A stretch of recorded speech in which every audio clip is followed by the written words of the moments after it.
Hey guys, welcome back to Mr. Fincham's Fireside Follow-Alongs. Today we're going to be continuing on with Beyond the Horizon. Before we jump into the next section of the story, first let's do a little recap and then talk about the questions that go along with today's reading. So, where we left off, Sarah has been trying to communicate with Priya and her family, right? She's been stuck here because she was injured by the cart, and the family took her in and let her heal. Here is a picture of her in the Priya's dress that she was able to borrow. She was communicating with Priya, telling her, or trying to tell her, where she came from, where she wanted to go. They were struggling to communicate because they don't speak the same language, right? So what does Sarah do? She resorts to drawing an image to show where she came from, and she wants to communicate with Priya's family. So here's a picture of her drawing. She drew the ships, and come to find out that the ship, and remember, it's called the Trade's Increase, and the captain of that ship is her father, who does not know that Sarah has joined the ship, because Sarah was disguised and went undercover almost as like a cook's assistant. So Priya and her family let Sarah know, hey, this ship that you came from left the port. They left. So now Sarah is stuck in this town where she doesn't know the language, she doesn't know the culture, she doesn't know any landmarks. She is completely lost. And where we left off last time was she was just crying uncontrollably. Because remember, the reason she snuck back on the Trade's Increase was to be with her father. That was the whole point. And now the ship left, and it's nowhere to be found. So we are going to be starting today on page 48. But before we do that, let's talk about the questions that are on the ELA Questions and Tasks section of the newsletter. The reading and writing task. What does the scene of Sarah playing a game with Priya and her friends tell you about Sarah's present situation and possible future? So, the fact that Sarah is playing a game with Priya and her friends, what does that say about the situation she's in now and what the future might be like? And the text-to-self connection. One of the words in this chapter, on page 49, is tarry. Let us tarry here and survey the coastline. In this sentence, tarry means to remain or stay for a while. Draw a picture of you tarrying and another picture of you showing the opposite of tarry. Post it or draw it on Seesaw. So, this is just going to be image, no words. Okay? Tarry means to remain in one spot or stay. So, notice the ship we have here. If it drops an anchor, it's going to tarry in that spot. Draw a picture of you tarrying, and then another picture of you doing the opposite of tarrying. So what is the opposite of staying in the same place or to remain? What's the opposite of that? And the extension. Why does the mood change in the final pages of this selection? So the mood, where we left off, was sad. It was somber, right? Sarah's family left, or her father left. Her only hope to get back to the people she knew is gone. And now she's stuck here, lost, scared. That's the mood. Why does the mood change in the final pages of the section? And there is a video of life as a duke and a horse groomer in 17th century England. You guys can access this from the newsletter. The link is on there. I will also try to add it to the ELA extra questions or extra videos section. So, without any further ado, let's continue on. Page 48, Beyond the Horizon. Chapter 4. The skiffs rowed toward the shore through the early morning mist, half a dozen boats with sailors under arms. Captain Booth and the sailors from the Trade's Increase led the landing party, with Lieutenant Armitage and his men aboard the Adventurer close behind. The dark hulks of two ships kept watch from the water. Great beasts sailed from across the ocean. So remember, the Trades Increase has a sister ship, kind of like a partnership, called the Adventurer, right? So here's a picture of that. And we're going to go to page 49. Again, here's the two ships down here at the bottom. First paragraph. Captain Booth's boat was the first to grind onto the soft bank, and two sailors jumped into the ankle-deep water to hold it fast. The captain stepped down from the bow, his head on the scabbard of his sword. The shoreline was deserted. Apart from the rustling of the reeds and the call of the water birds, it was quiet. The other boats made shore, and the men fanned out. Armitage joined the captain. 5 fathoms by the mark as we rowed in. Soft sand, the channel will prove a good anchorage. He gestured at the water with the rolled-up maps in his hand. We should look for a favorable stretch of land for a wharf. Captain Booth nodded in agreement. Let us tarry here and survey the coastline. Then we will head inland. So remember, they are looking for a place where they can kind of build a store in a way. It's a port where they can buy and sell goods. They want to build one. And so right now they're scoping out a good place to do that on. Page 50.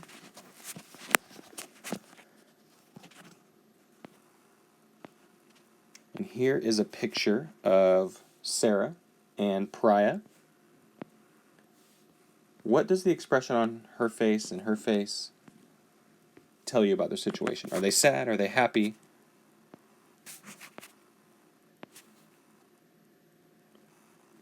Page 51. Now remember, page break, so now we're in a new scene. It was her turn. Sarah stood by a small circle drawn in the dirt. Around her in the clearing were Priya and her friends, laughter in their eyes. A strange Angrez playing games with them brought lots of giggles. Sarah could see they were trying very hard to cheer her up. She managed to smile and pushed her headscarf onto her shoulders, sizing up the smooth stick in her hand, which she figured out was called a danda. On the ground was a smaller piece of wood cut to a rough point at both ends, the jilly.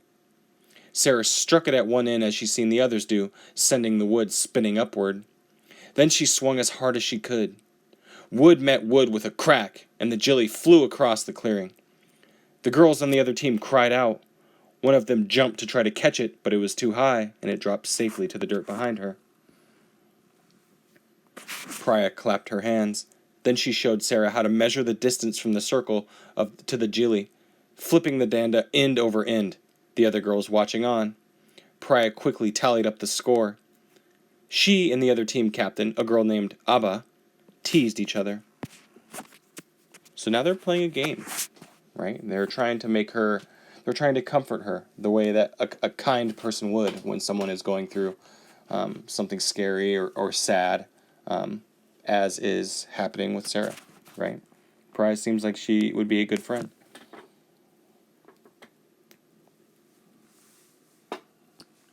Page 52. Sarah did her best to get rid of the frown on her face. Priya and her friends had embraced her, brought her into their lives. Each strike of the stick, each cheer, each laugh meant that Sarah was one of them now, if she wanted to be. Sarah liked the village with its thatched roofs, the smell of wood smoke, and the low bellowing of the buffalo. But it wasn't home, and she wasn't sure what she would do. Next paragraph. With a loud cheer, the game was won. Priya took Sarah's hand and danced a little because Sarah had scored the winning points. The girls said goodbye to the others and wandered back to Dottie. Sitting on the ground sifting rice once more, the old woman wagged a finger and pointed at the water jugs. The girls had some work to do. Then she beckoned to Sarah and fussed over her, raising the headscarf from Sarah's shoulders and draping it gently over her head. Now we're going to go to page 53. So here is a picture of Priya. Looks like she has a jug right here First paragraph. Sarah watched as Priya balanced the round jug on her head, supporting it with a single hand. Sarah decided it was best to carry hers under her arm as she followed Priya down the dusty path to the river's edge. The girls had not traveled far past the village walls when they came to a halt. Page 54.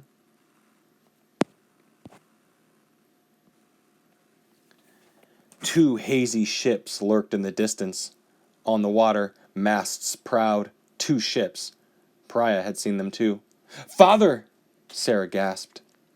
Then, over the hill, women came running from the direction of the ships, crying out in an anxious stream of words, their water jugs abandoned. Something was coming. Priya listened to them, and then she took Sarah's hand and pulled her back toward the village, following the others. The expression on her face said they needed to hurry. Sarah broke free of her grasp. "It's my father's ship, I'm certain of it," she said, pointing to the water and then pointing to herself. Priya was confused. So, the women of the village, they see these ships, and they abandon their water jugs. They just leave their water jugs and start running. What does that say about what they're thinking? What are they thinking? Why are they doing that? Right? And it seems like they're a little afraid for some reason. And Sarah is trying to tell them, hey, those are my father's ships. Those are my people. And she's trying to tell Priya that, but Priya doesn't seem to understand. And we're going to go on to page 55. First paragraph. "Priya!" There was a shout. A group of men from the village came running through the fields behind them, led by Priya's father. In their hands they carried their tools, scythes, rakes, and hoes, gripped like weapons. Priya's father reached them, breathing hard, his eyes wild. He grasped his daughter by the shoulders and pleaded with her to hurry back to the village, his voice urgent, imploring, and worried. They were in danger. The villagers spread out over the path, tools in front of them, not sure what to expect coming over the hill. So, now the mood in the story is a little different, right? The townspeople of this village seem to be extremely afraid and worried. So they're grabbing their gardening and their farming tools, and they're going to use them as weapons. They think they need to defend themselves from something. Something's not right here. They're scared. They're kind of panicking. Why might they be doing that? Have they encountered something like this before? Is this not something new? Are they overreacting? I don't know. We're just going to have to wait and find out. So we are going to stop there for today. But before we sign off, I'm going to reread you guys the questions that go along with today's reading. So the first one, the reading and writing task. What does the scene of Sarah playing a game with Priya and her friends tell you about Sarah's present situation and possible future? So the fact that Sarah is playing a game with Priya and her friends, what does that say about the situation she's in? And what does that say about what the future might be like? And the text to self-connection. One of the words in this chapter, on page 49, is tarry. Let us tarry here and survey the coastline. In this sentence, tarry means to remain or stay a while. Draw a picture of you tarrying, and another picture of you showing the opposite of tarry. Post it or draw it on Seesaw. And the extension. Why does the mood change in the final pages of this selection? So, notice that at the end of yesterday's selection, the mood was sad. Sarah found out the ships were gone. She was crying, right? Now what's happening? Now how is the mood? How is it different? Why does the mood change in the final pages of this section? And remember, there is a link to a YouTube video life as a duke and a horse groomer in the 17th century England. You guys might want to check that out. And as always, please upload your work or your questions to Seesaw or email me. I would love to see your guys' artwork about tarry and the opposite of tarrying.